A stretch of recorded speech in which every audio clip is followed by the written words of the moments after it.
Il n'y a pas de définition figée de l'entreprise libérée, parce que justement c'est une entreprise dont l'organisation du travail évolue en permanence. Donc si on fige la définition, ben, on va dire on remplace la hiérarchie par l'entreprise libérée par le lean management, etc.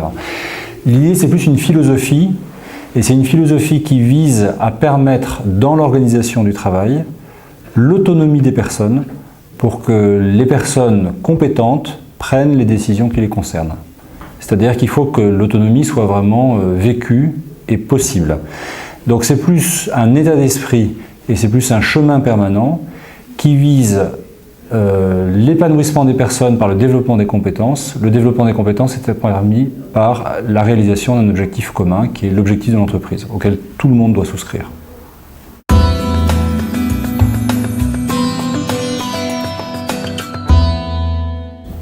Donc ça fait 2 ans qu'on s'est engagé dans cette démarche.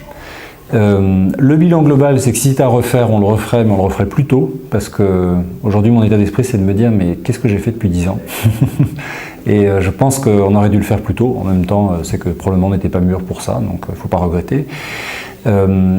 Globalement, le bilan est très positif, et ce qui est positif, c'est qu'on voit que les personnes ont vraiment le sens de ce qu'elles font, elles s'approprient leur travail, elles prennent les décisions qui les concernent.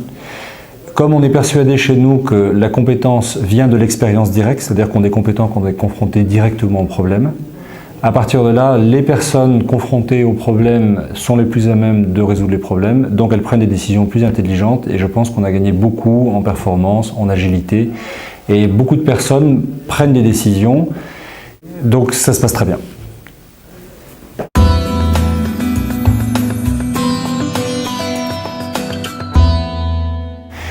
Alors, dans le mode d'emploi, après 2 ans de recul, comme je disais, le bilan est très positif, mais avec le recul, on se rend compte qu'on a raté des choses. Et pour moi, je pense qu'on a raté 2 choses essentielles. D'abord, le premier point qui est important, c'est que le mode d'emploi, on le construit rétroactivement. C'est-à-dire que maintenant qu'on s'est trompé, on sait où on s'est trompé, mais on ne savait pas il y a 2 ans qu'on se tromperait dans ces 2 endroits. Parce qu'on n'est pas dans un processus, on n'est pas dans une démarche qu'il faut déployer avec des indicateurs. Il faut avoir l'humilité de faire son autocritique et de se dire bah, ça a fonctionné, ça n'a pas fonctionné. Donc maintenant, si je regarde une chose qui a, je dirais qu'on a sous-estimé, qui a un peu dysfonctionné, c'est que l'avantage de la hiérarchie, c'est qu'elle donne un cadre. Et le cadre, il est clair. Il y a des règles, quand il y a un problème, je vais voir mon chef, quand c'est quelque chose que je ne maîtrise pas bien, la responsabilité n'est plus la mienne, etc. Donc ce cadre est très clair et rassure les personnes. Et à côté de ça, il peut être très bridant, ce cadre. Et c'est ça qu'on a dénoncé. On a dit il faut enlever ce cadre qui bride les personnes. Mais il faut remplacer un cadre par un autre. Autrement dit, on remplace un cadre hiérarchique, un cadre d'ordre, par un cadre de sens. Et je pense qu'on n'a pas été assez bon dans la façon de donner la visibilité du nouveau cadre. Et ce cadre, c'est à la fois un cadre autour de la... Parce qu'un cadre, il y a 4 côtés, et on a réaffirmé ce cadre-là en disant c'est 1, la responsabilité. Chez nous, on agit avec le sens de ce qu'on fait, l'intelligence. 2, nous avons un objectif commun, donc on a une vision, des valeurs, des missions. 3, nous avons un plan pour réaliser cette mission. Et 4, nous avons des compétences pour réaliser ces missions. Et c'est ces 4 éléments du cadre qui n'étaient pas clairs pour les personnes. Et beaucoup de gens chez nous avaient compris l'intention et l'authenticité de la démarche, donc ils étaient pour, mais ils étaient un peu perdus parce que ce cadre était trop abstrait et trop lointain. Et je pense qu'on a sous-estimé, y compris le coaching, pour que certaines personnes puissent trouver leur mission à l'intérieur de ce nouveau cadre, là où d'autres se sont tout de suite éclatés.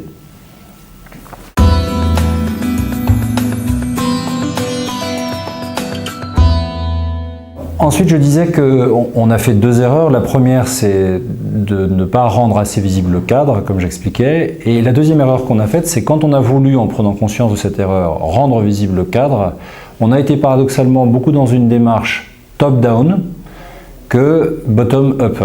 Ce que je veux dire par là, en fait, c'est que je pense qu'avec le recul, il est fondamental d'avoir une vision et des objectifs communs, parce que l'autonomie s'entend quand tout le monde tire dans la même direction, in fine. Mais je pense qu'on a un peu trop écrasé les gens avec une vision qui était trop abstraite. Nous, on est un laboratoire pharmaceutique, donc on a une vision où on veut vraiment soigner l'humanité avec une certaine approche révolutionnaire dans la médecine. Et les gens sont très fiers de ça. Mais quand on désigne trop la cathédrale à quelqu'un en disant « Regarde, c'est l'étoile polaire qu'on suit, c'est la cathédrale que nous construisons ensemble », c'est trop abstrait et ça les écrase. Parce que c'est en dehors de leur réalité immédiate.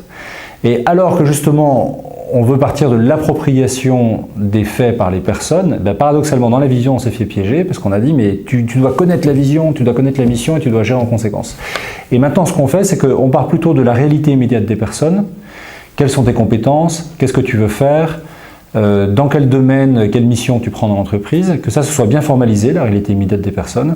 Et dans un deuxième temps, nous raccrochons ce que nous disent les personnes à l'objectif général de l'entreprise, le plan, la mission, les valeurs, etc. C'est-à-dire qu'on repart de l'individu pour lui donner le sens, plutôt que de l'écraser avec un sens trop abstrait et trop macro.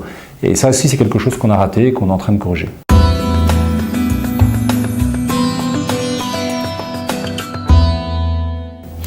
Et le dernier point que je voulais dire par rapport à ça, et c'est probablement la meilleure réalisation, c'est que ces erreurs que nous avons faites, elles nous ont été dites par les personnes.